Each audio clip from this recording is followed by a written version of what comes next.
Are you tired of your art portfolio collecting dust? Do you believe that once your design is used, that it's locked away forever? Not true. Today, we are diving deep into the world of art for products and uncovering a secret weapon that could revolutionize your creative career. Stay tuned as I explore the benefits of repurposing old work and then join me in my free mini class.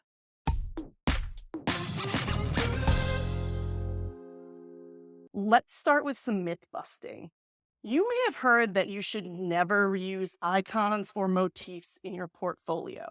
In fact, I had this very debate with Liz Kohler Brown in a previous video because we both come from different parts of the industry, and there's a lot of advice out there that really could go any way. We talked through some common reasons why you might or might not reuse your work. And there are definitely legal considerations, which I'm going to dive into shortly. But when you're getting started, your art is owned by you and it's meant to show off your skill set. As you build your career, you may change lanes, but in the meantime, just like a novel can be adapted into a movie, your designs can have multiple lives. We want to work smarter and not harder. So let's make the most of our own intellectual property. Let's discuss specifically the legal ramifications. It's very important to be clear on what art you've created that you own before you dive into your archives. I want to give you an example from my in-house staff days. When I worked at Gap, I designed the prints for Baby Gap, and we had a huge room full of artwork that had been either created by Gap in past seasons or had been purchased from print studios. And because they had been purchased, Gap owned the copyright for those prints. So I was free to use any of those designs. And I have to say, I made heavy use of those archives. A lot of my coworkers would create something brand new every season, but I did a little bit of half and half. Obviously, I had to create things based on the trends, but there was so much, years and years of artwork in a huge storage closet that was beautiful and maybe never made it to the stores or hadn't been in stores for years and just needed a little bit of repurposing. And I was able to have prints ready and move faster as we developed the prints for the season because I was so familiar with the archives. In my current work, I have a very clear divide in my business between what I consider my licensing portfolio, which is art I'm creating to attract work and potentially license, and my freelance projects, which is art that clients have asked me to create. And based on my contracts, they own the right to, the clients. You may not have such a clear divide in your work. There may be some muddling, which is why understanding the terms of where you use and post your art, as well as who you let use it, is so important. I can't speak to your contracts and every site you may be on, for example, print on demand or various contests you might enter, but I want to go through a general list of work you might own and not own. Remember, if you're getting started and have no clients, you most likely own all of your art. And also remember, I'm not a lawyer. Okay. This is not legal advice. So you need to check your contracts. You need to be familiar. You need to consult with a lawyer. In general, you own your personal projects, any art you've created for a project that you just did for yourself. You usually own art that you've created as a class project. So things that you've done for Skillshare or any classes that you might have taken that give you portfolio prompts. Those are all things that you own. Art that you've created to make your own products. So if you have a line of cards or sell something on Etsy, tea towels or anything like that, that is usually art that you would own. And you also own art that you've licensed. So again, we're going to look at our contracts and see where the license extends to, how long it extends. And there may be some products you can't use it for, but generally the whole idea of licensing is that you retain your copyright. And there are maybe some limitations, but for the most part, you own that art. You usually also own art you've created for print on demand sites. Now, you need to check the terms of the print on demand site. The site might have terms where once you upload it, it is no longer yours for whatever reason, or it can only be sold on that site. Different sites have different situations. You also usually own art that you've created for contests. But again, you're going to have to check the terms. And that's why we have to look through terms whenever we upload on print on demand sites or whenever we enter contests, because some contests say, hey, once you've submitted this art to us as a potential design for winning, you don't own the art anymore and we have access to it. So make sure you check that. But in general, you do own for all of these situations. Again, not a lawyer.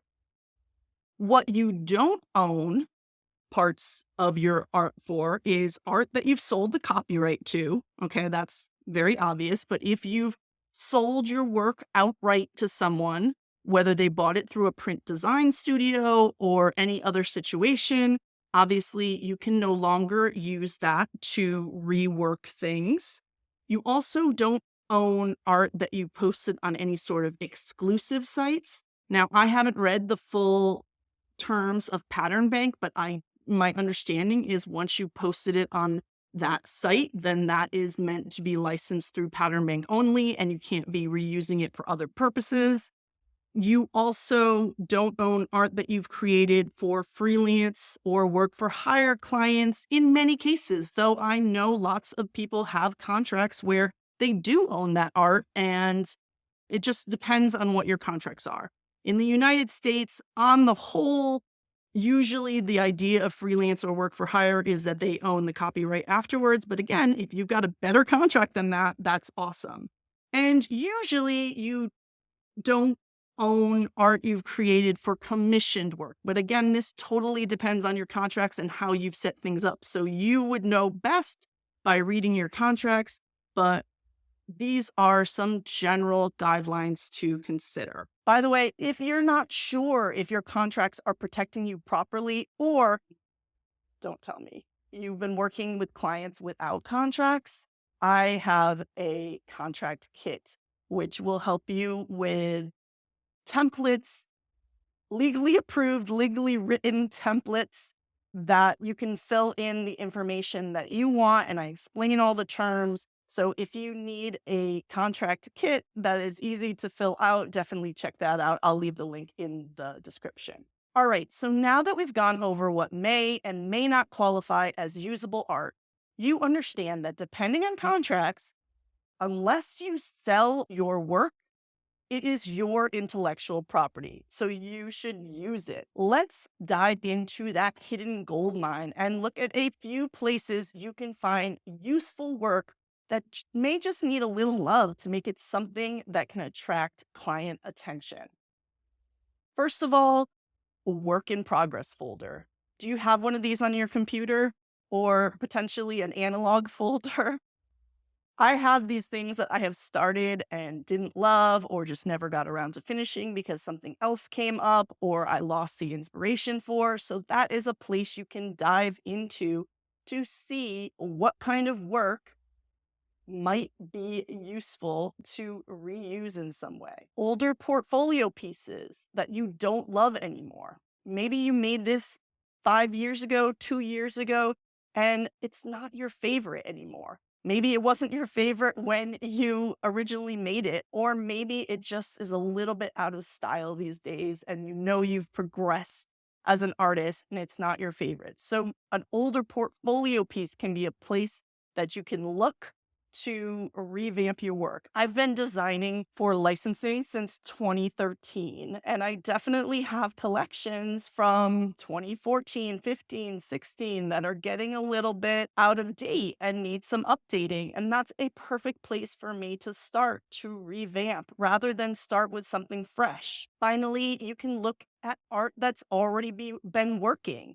For example, you've licensed it already, or it's selling really well on a print on demand site, but you still own the rights to it. Remember, you need to own the rights to it. But if you've licensed it and either the license has expired or it's for only one particular category and you want to reimagine it, that can be a really great place to start. I'm going to give some examples in a minute, but these are 3 places that you can check out. Whether it's out of date art or work in progress files that you never finished, you can make changes in layout, color, or even season and have something totally new. So let's dive into a couple examples so you understand what I'm talking about. I'm going to go through a few examples from my own work and things you might not have thought about. This is a greeting card that I designed for Christmas, obviously, the holiday season, winter season, and it was licensed as a part of a 6-card set, box set, and I really loved this set. I love these designs, and I wanted to make a little bit more of them. So I dived in and recolored and reimagined this as a birthday card. This design was licensed for a greeting card, obviously, and somebody else wanted to license it, but unfortunately, they wanted to license it for a greeting card as well, and it was already under license, but I still own the copyright to it. So while I couldn't give this exact card to another company, what I can do is knock myself off. So I can do a version of this that's similar for a different company. So as you can see, I did obviously a different colorway, but I used the lace pattern that I had in the back stripe on the gray and pink and yellow one in the U2. I used that same font. And then I used the brushy font in the Yay that I had used in the U2. So this was then licensed by a different company. Very similar design. It's my work. It's my intellectual property. And I didn't sell the copyright. So I was able to do something super similar and license it in 2 different ways, 2 different companies at the same time. This is an example of a repeat that I created, and it was licensed for fabric design. And then I love these icons, and I took those icons and reimagined this for a greeting card. So it says, "It's your day, have a blast." Now, this was not licensed in the end, but it still could be because it is still cool. That retro style is still going on. So I definitely think this one, maybe it needs a new color adjustment, but this one I could revisit again and again. Finally, I want to tell the story of this collection, which lives on. And in fact, I just approved it to be licensed again for something else. But I originally designed it for fabric, and it was my first fabric license on the left-hand side. It was just one pattern. It was recolored in a more primary color scheme. And it was just a single license for the one pattern with Robert Kaufman. And then when I signed my overarching fabric deal with Camelot Fabrics, they licensed the entire collection and I added a few new prints. And that's what you're seeing on the right in the original colorway, which was this lime and turquoise and black and white collection. But knowing that it was so popular for 2 companies, I wanted to use those icons in a different way. And so I took the same icons and I put them into a new format. And on the left, you'll see an online invitation that I licensed, as well as a new greeting card design. Hope your day is next level. And then that next level design was licensed for a greeting card, which is what I intended it to be, but also was licensed for a gift bag. And as I said, I literally just signed the deal to license some of these designs for stickers as well. So as you can see, when something in your portfolio is working, you can capitalize on that and make more art around that design. I hope this has inspired you to take a dive into your archives. And if it has, I have such a fun way to try some new ideas for you today. If you want some specific help on how can I update my work, I don't know what to do with that. I didn't like it 4 years ago. So how can I make it good? Or it was in the work in progress folder because I couldn't figure it out. Like I said, I've got something for you. The Portfolio Glow Up series is a 5-day series that I put together highlighting some of my favorite tutorials, tips, and resources for refreshing art for products. And for a limited time, this inspiring series is free, so you should definitely get on it. You'll get 5 days of videos and prompts that will help you move forward even when you're feeling a little creatively tapped out. I really highlighted fun in this series. Have some games involved and it's really low pressure. So if you're like, 5 days, what time is it? I'm too busy. Seriously, we keep it really low pressure, but it does have some inspiring things. You can return to these lessons again and again. So definitely check out the description for the link to that series. Get it now while it's free. In the next few months, I may be adding a price to it. So let's get it while it's free.